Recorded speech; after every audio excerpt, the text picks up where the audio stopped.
guys, maayong udto or good afternoon dya sa inyo mga ka-youtubers, ka-subscribers.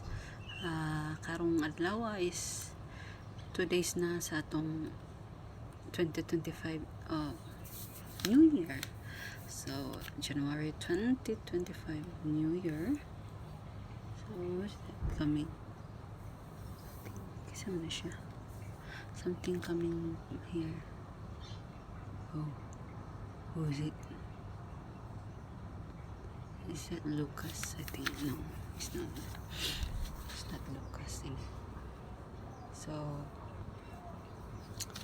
nagulat ko diri sa gawas, guys, kay ang lulo kay basin masayo siya guli, so better kay basin og magman siya mag doorbell ba or diri siya moagi sa diri siya moagi, guys. So sa una lang mablame na pod mi kay unsa mong gibuhat.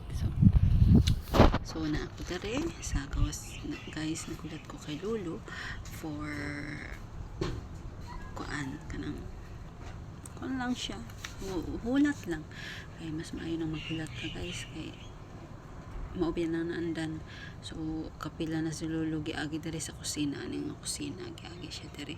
So hindi na lang niya ikasuko kay naanad anad naman, pero nanamang bata, guys, diri. So musabot na lang siya kay usahay magluto mi. So di na malikayan nga, di siya mabantayan, kaya wala po may kabalo nga kasa siya moabot.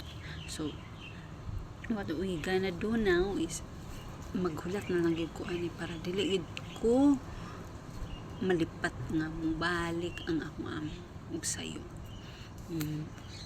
Karon last day na pud sa iyang anak karon ay mobalik na siya sa Australia. So gusto po og sa iyang apo namang diri ang isa ka apo niya. So ang kinamanghuran na diri, so ang kinamagwangan gidala sa iyang mama. So iyang mama unya sa kadlawon ano ka nang ihatod sa airport, sa Chiang Airport sa Singapore. So manang ang isa, ang dako karon ang gamay na diri natulog. So sa sunod na pud kay mo ihaman ang dalon dito sa Australia. So ang dako na pud may ibilin diri.